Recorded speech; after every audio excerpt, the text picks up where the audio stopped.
Biz Ош Шарк мэриясынан келдик. Управление муниципалдык менчик башкармалыгынын башчысынын орун басарымын.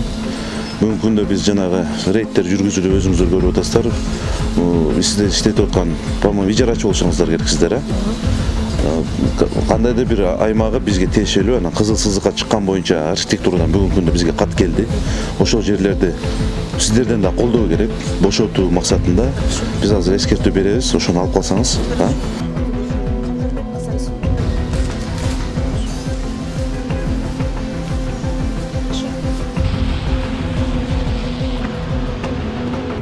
беребиз, эскертүү катты.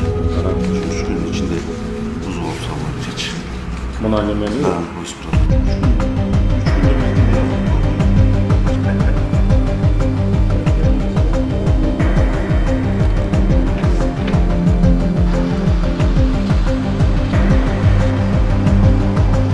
Буюрса сонун иштерин кылабыз, эгер кылынбаса. Ошого азыр эскертүү алып кала бериңиздер.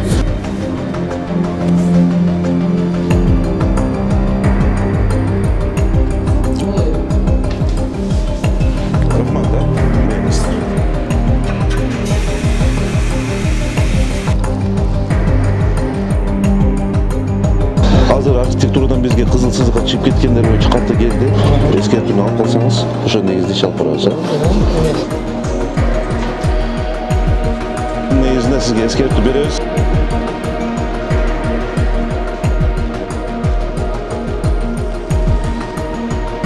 Если ким аталса, ошого эскертүүнү берип